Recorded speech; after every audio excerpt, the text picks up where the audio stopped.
नमस्कार प्रेक्षकांनो, आजच्या एपिसोडमध्ये आपण बघूया. इथे भूमी आता टेरेसवरती कपडे वाळत टाकायला आलेली असते. आकाशसुद्धा तिला शोधत शोधत तिच्या मागोमाग तिथपर्यंत येतो. तेव्हा इथे आकाश म्हणत असतो, भूमी, अगं तुला बरं वाटत नाही आहे ना, मग ही सगळी कामं तू का करतेस? तू कशाला कपडे वाळत टाकायला आलीस? मला मानसीने सांगितलं की तुझी तब्येत ठीक नाही आहे म्हणून म्हणून मी तुझ्यासाठी लिंबू पाणी घेऊन आलो आहे. रात्रीसुद्धा तुला व्यवस्थित झोप आलेली नाही आहे, त्याच्यामुळे डोकं दुखणारच ना. हे बघ, ते आत्ताच्या आत्ता काम बाजूला ठेव आणि हे घे, लिंबू पाणी घे आणि आधी पी बरं. तेव्हा भूमी म्हणत असते, आकाश, तू पारितोषला फोन केलास का? झालं का बोलणं? कसं आहे बाळ? तेव्हा आकाश म्हणतो, नाही, पारितोषबरोबर बोलणं होत नाही आहे, त्याचा फोन लागत नाही आहे. तेव्हा इकडे भूमी म्हणते, मग अमोलीला फोन कर ना, तिच्याजवळ बाळाची चौकशी कर ना. तेव्हा इथे आकाश म्हणत असतो, बरं ठीक आहे, ती फोन उचलेल का आपला? तुला माहिती आहे ना, ते आपला फोन उचलत नाही म्हणून, तरी पण तू तिलाच फोन करायला सांगतेस. तेव्हा भूमी म्हणते, आकाश, आपण हे सगळं बाळासाठी करतोय ना. तेव्हा आकाश म्हणतो, बरं ठीक आहे, हे घे, तू लिंबू पाणी घे, मी फोन करून बघतो. तेव्हा आकाश आता अमोलीला फोन करतो, पण अमोली काही फोन उचलत नाही. तेव्हा इथे आकाश म्हणतो, बघितलंच भूमी, अमोली फोन उचलते आहे का? तेव्हा भूमी म्हणते, तू करत राहा ना, कंटिन्युअसली करत राहा, मग ती एकदा तरी उचलेल. तेव्हा इथे अमोली तिच्या इथे काम करणाऱ्या काकूंना म्हणत असते की मी तुम्हाला सांगितलं होतं ना की बाळाला दूध पाजण्यासाठी एका बाईची गरज आहे म्हणून, तुम्हाला सापडली का ती? तेव्हा इकडे काकू म्हणत असतात, हे बघा, आता आमच्या इथे सध्या तरी अशी नवीन डिलिव्हरी कुणाचीच झालेली नाही आहे, त्याच्यामुळे तशी बाई मिळणारसुद्धा नाही. मी तुम्हाला आधी एक बाई दिली होती ना. तेव्हा अमोली म्हणत असते, अहो बरोबर बोलताय तुम्ही, आधी एक बाई दिली होती आणि ती आपलं कामसुद्धा करत होती, पण नंतरला तिच्याच बाळाला दूध कमी पडायला लागलं ना, मग तिने हे काम सोडलं. आणि मी अगदीच तिला समजू शकते, म्हणजे मी काही तिच्यावरती रागावलेली वगैरे नाही आहे. तिच्या बाळाला दूध कमी पडते म्हणाल्यानंतर ती माझ्या बाळाला दूध पाजायला काय येईल ना. पण म्हणूनच मी तुम्हाला म्हणते की बघा ना, आता नवीनच जर कुणाची डिलिव्हरी झाली असेल तर मला नक्की सांगा, बाळाला दुधाची खूपच जास्त गरज आहे. त्यानंतर प्रेक्षकांनो, इकडे अमोली म्हणत असते, हा आकाश पण ना, आकाश का सारखा सारखा मला फोन करतोय? तेव्हा इकडे आता ती फोन कट करत असते, तरीसुद्धा भूमीच्या सांगण्यावरून आकाश पुन्हा पुन्हा तिला फोन करतच असतो. तेव्हा इकडे भूमी म्हणत असते, आकाश, फक्त आपल्याला बाळाची माहिती हवी आहे म्हणून तू फोन कर प्लीज. तेव्हा इथे अमोली फोन उचलते आणि म्हणते, हा आकाश, काय आहे? का मला तू सारखा फोन करतोयस? तेव्हा आकाश म्हणत असतो, अमोली, अगं पारितोषचा फोन लागत नाही आहे ना, म्हणून तुला फोन केला आहे. बाळ कसं आहे? तेव्हा ती म्हणते, बाळ एकदम मज्जेत.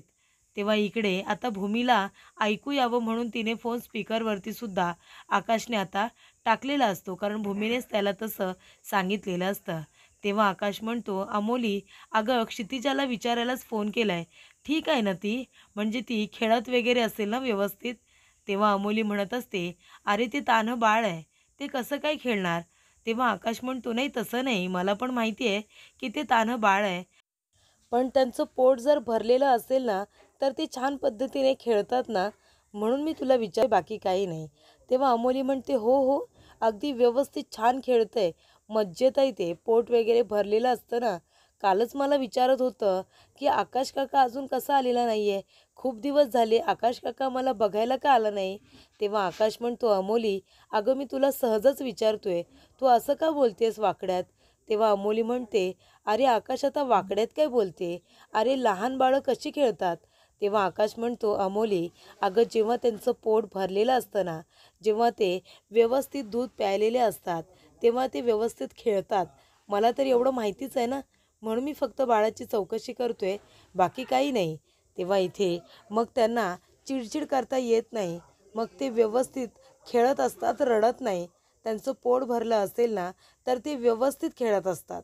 तेव्हा इकडे आता सारखं पोट भरलं, पोट भरलं असं आकाश म्हणत असतो. तेव्हा अमोली म्हणत असते, असं काय आकाश, बाळ बरोबर इथे दूध पित नाही आहे, त्याचं पोट भरलेलं नाही आहे, म्हणून ते चिडचिड करतंय, रडतंय, ते काही बोलत नाही आहे, जास्त हालचाल करत नाही आहे. हे सगळं जरी ठीक असलं तरी आकाशला कसं कळलं? तेव्हा इथे आकाश आता मुद्दामूनच बाळाची व्यवस्थित चौकशी करत असतो. त्याला माहिती असतं अमोलीला हे आवडत नाही आहे, पण तरीसुद्धा तो तिला विचारण्याचा प्रयत्न करत असतो की बाळ व्यवस्थित दूध पितंय ना, त्याचं पोट भरतंय ना, त्याला झोप लागते ना, कारण का त्याला फक्त खरं जाणून घ्यायचं असतं. तेव्हा प्रेक्षकांनो, इथे आता अमोली थातूरमातूर उत्तरं देत असते आणि ती म्हणते, बरं तुझं झालं असेल आकाश, तर मी फोन ठेवू का?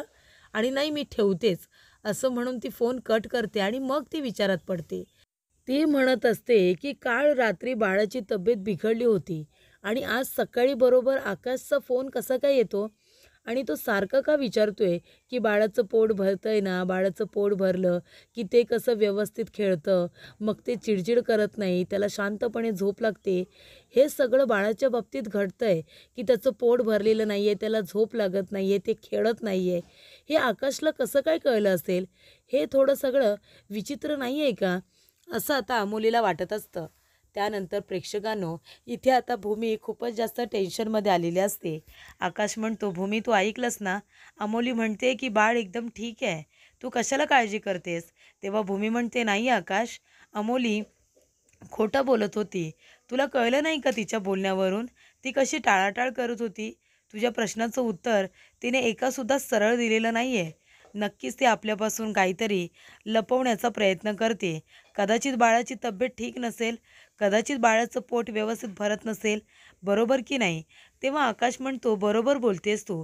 मलासुद्धा तसंच वाटलं की अमोली मला टाळते म्हणून. पण मग काय करायचं? आपल्याला आता कसं कळणार की बाळ ठीक आहे की नाही? कारण का बाळ जर ठीक असतं तर तिने व्यवस्थित आपल्याला सांगितलं असतं. पण आता पारितोषसुद्धा नाही आहे. पारितोष बरोबरसुद्धा बोलणं होत नाही आहे ना.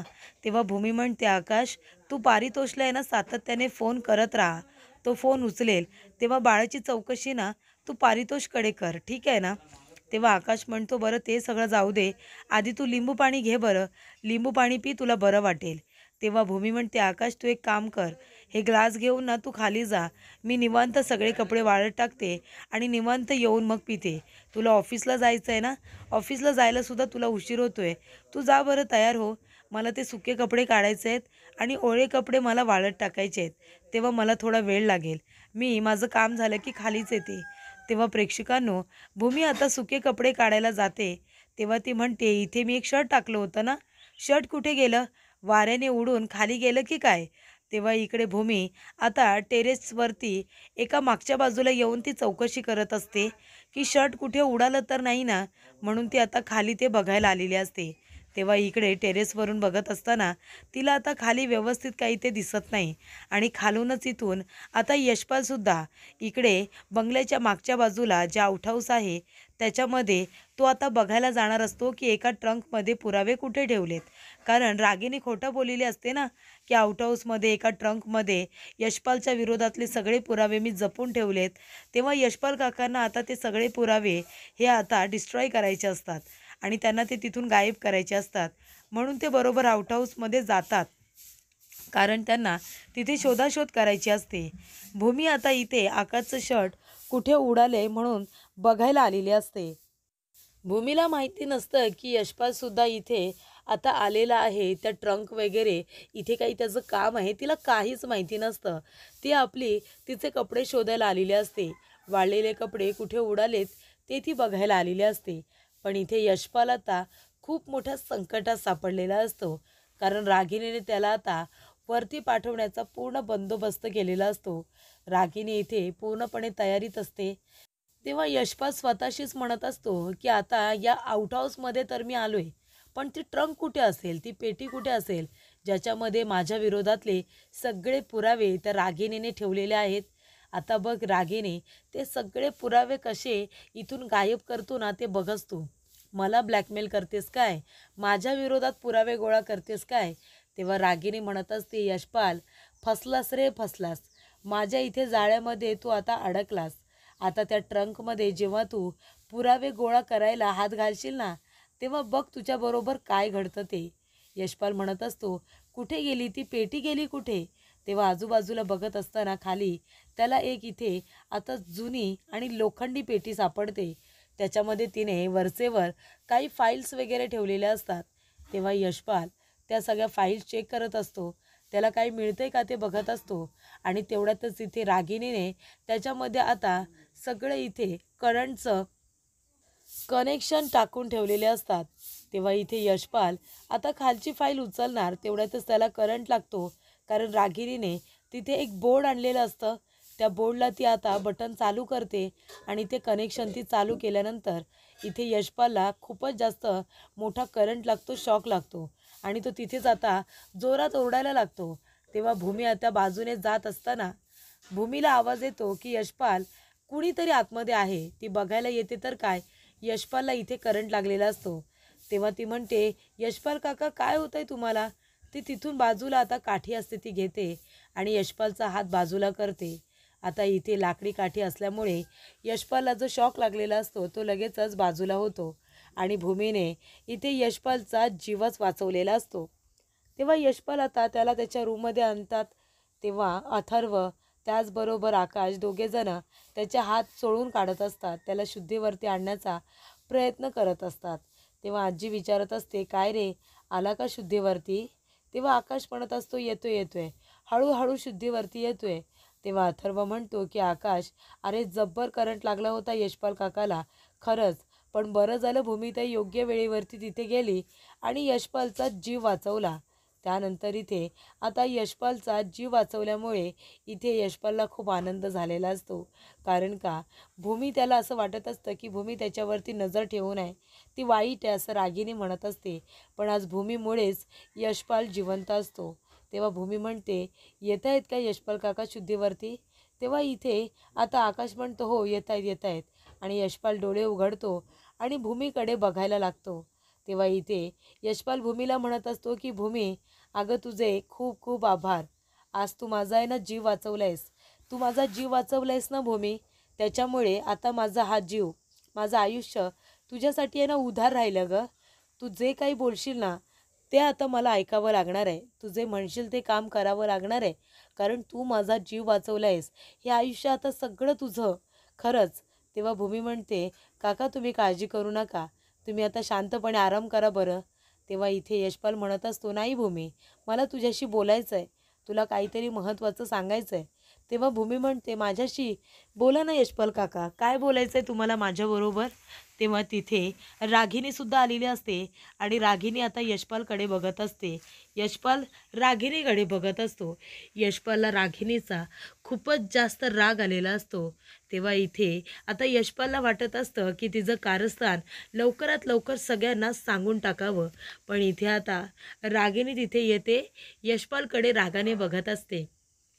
तेव्हा यशपाल म्हणतो की भूमी, मला तुला महत्त्वाची एक गोष्ट सांगायची आहे. रागिणी आपल्या मनात म्हणते की या यशपालचा ना बरोबर काटा काढला होता, ही भूमी मध्येच आली आणि तिने त्याचा जीव वाचवला. आता हा यशपाल माझं कारस्थान सगळ्यांना सांगतोय की काय? रागाच्या भरामध्ये याला माझ्यावरती संशय आला असेल की हा सगळा प्लॅन मीच केला होता त्याला मारण्यासाठीचा. आता काय हा गप्प बसणार नाही. तेव्हा भूमी म्हणते, यशपाल काका बोला ना, काय बोलायचं आहे तुम्हाला? तेव्हा यशपाल म्हणतो, भूमी अगं कसं बोलू मला कळत नाही आहे, कदाचित तुझा विश्वास नाही बसणार माझ्या बोलण्यावरती. तेव्हा पौर्णिमा म्हणते, एवढं काय बोलायचं आहे तुम्हाला? तेव्हा इकडे यशपाल काका म्हणतात की मला तिला एक महत्त्वाची गोष्ट सांगायची आहे, कदाचित तुमच्या सगळ्यांचा विश्वास नाही बसणार पण तरीसुद्धा सांगतो. तेव्हा इथे मनू जाते आणि त्यांच्यासाठी छान गरमागरम चहा घेऊन येते. तेव्हा इकडे मनू आता आकाशकडे चहाचं ताटसुद्धा देते. त्यानंतर प्रेक्षकांनो इथे आता यशपाल म्हणत असतो की भूमी, अगं तू माझा जीव वाचवलास ना, मग आता माझं हे जीवन उधार नाही का राहिलं तुझ्यावरती? अगं तुझे उपकार किती झालेत माझ्यावर, त्याच्यामुळे आहे ना भूमी, मी आता तुझी मदत करणार.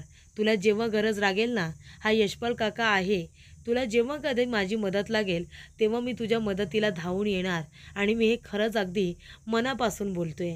तेव्हा इथे आजी म्हणत असते, यशपाल अरे ठीक आहेस ना तू? तेव्हा यशपाल म्हणतो, हो आई, मी एकदम ठीक आहे, मला आता एवढं काहीही झालेलं नाही आहे. तेव्हा इकडे आता रागिणी म्हणत असते की बरं झालं, थँक गॉड. अरे यशपाल, मी किती काळजीत होते तुला माहिती आहे का? तेव्हा इकडे यशपालला माहिती असतं की हे सगळं आहे ना रागिणी नाटक करते. तेव्हा भूमीला कळत असतं की यशपालला काहीतरी महत्त्वाचं सांगायचं आहे, पण तो आता गप्प झालेला असतो.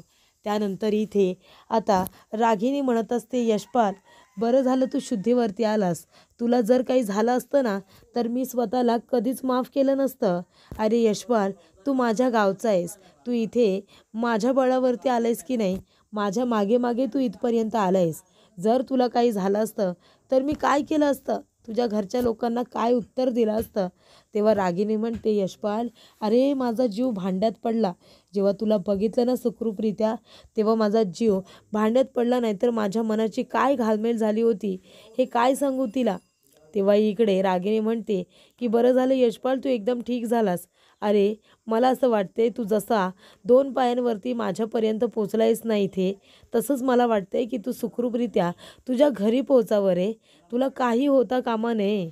तेव्हा इकडे मानसी म्हणत असते, पण यशपाल काका, तुम्ही त्या आउट हाऊसपर्यंत पोचलातच कसे? तुम्ही त्या अडगळीच्या खोलीमध्ये का गेला होतात?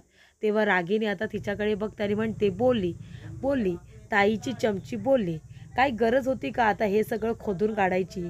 तेव्हा इकडे मनू म्हणते, सांगा ना यशपाल काका, तुम्ही त्या अडगळीच्या खोलीमध्ये का गेला होतात? तिथे तुमचं काय काम होतं? तेव्हा इथे आजी म्हणते, अरे पण आता जाऊ द्या ना, या विषयावरती तुम्ही नंतर बोला ना. आता त्याला जरा आराम करू द्या, जरा शांतपणे झोपू द्या त्याला. तेव्हा इकडे आकाश म्हणत असतो, नाही आजी ते सगळं ठीक आहे, ते आरामसुद्धा करतील, पण अडगळीच्या खोलीमध्ये तुमचं काय काम होतं? तेव्हा भूमी म्हणते, हो ना, मी सुकलेले कपडे खाली पडलेत का ते बघायला आले होते. तुमचा इथे आवाज आला म्हणून मी अडगळीच्या खोलीच्या दरवाजामधून आतमध्ये आले. पण मग तुम्ही तिथे काय करत होता? तुम्ही कशाला गेला होतात अडगळीच्या खोलीत? तुमचं काय काम?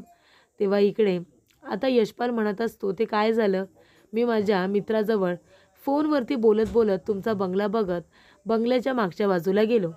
तिथे अडगळीची खोली होती. दरवाजा उघडा दिसला म्हणून विचार केला की इथे काय बरं असेल. मला बघण्याची उत्सुकता होतीच, पण तिथे काही उंदरंसुद्धा आतमध्ये येत होते, ये जा करत होते. मी म्हणालो की उंदीर वगैरे आहे तिथे, काही इथे तोडण्यासारखं, फोडण्यासारखं, फाडण्यासारखं, चावण्यासारखं तर नाही आहे ना. तेव्हा मी आतमध्ये आलो. तिथे एक ट्रंक होती. ट्रंकच्या पाठीमागे काही उंदरं गेली, म्हणून मी त्या ट्रंकमध्ये तर गेली नाही आहेत ना, म्हणून तिला उघडली. त्यातली एक फाईल काढून बाजूला झाडून ठेवत होतो, तेवढ्यातच मला तिथे जोरात करंट लागला, खूपच जास्त जोरात. तेव्हा इथे आता आजी म्हणत असते, बघितलंत ना, थोड्यात निभावलं. त्यानंतर आजी म्हणतात, बरं ठीक आहे, आता तुमचं हे बोलून नंतर होईल.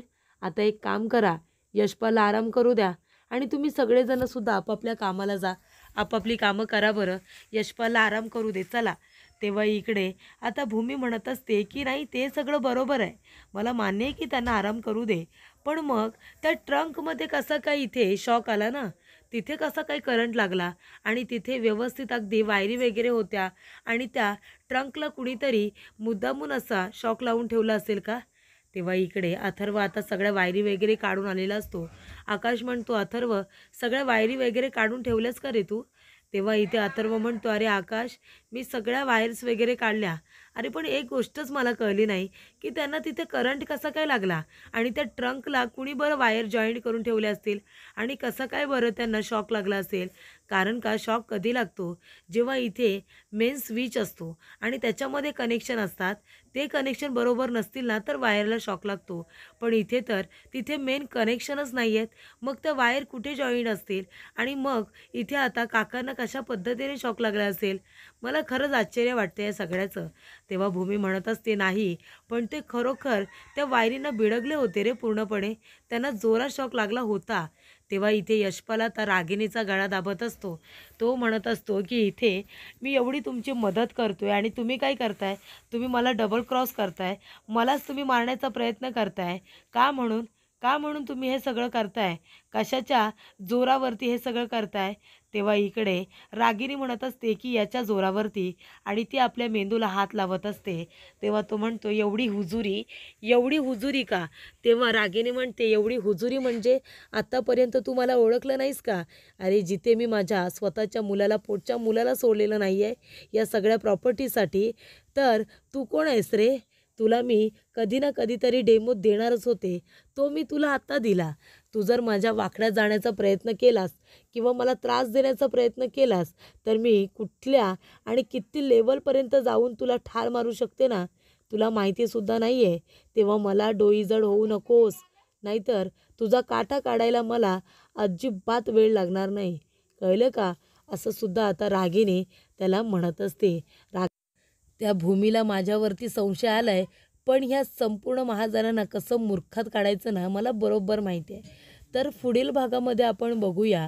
इथे भूमी म्हणत असते की यशपाल काकांना कुणीतरी मारण्याचा प्रयत्न केला होता, म्हणून तर या सगळ्या वायर वगैरे जॉईन केल्या होत्या, कनेक्शन जोडण्यात आले होते. तेव्हा आकाश म्हणतो, पण हे सगळं कुणी का करेल? तेव्हा भूमी म्हणते, आकाश, यशपाल काका तुला म्हणत होते ना की त्यांना आत्यांचं कुठलं तरी सिक्रेट माहिती आहे. त्यानंतरला भूमी यशपालला म्हणते की आता तुम्ही वाचलात काका, पण पुढे तुम्ही वाचाल याची काय गॅरंटी? तेव्हा भूमीचं बोलणं ऐकल्यानंतर इथे यशपालला आता खूपच मोठा धक्का बसलेला असतो आणि रागिणीचा खरा चेहरा काय आहे हे सुद्धा त्याच्यासमोर येतं. आणि भूमी किती मनाने चांगली आहे, आकाश किती चांगला आहे, संपूर्ण कुटुंब रागिणीला सोडलं तर किती प्रेमळ आहे हे त्याला कळतं.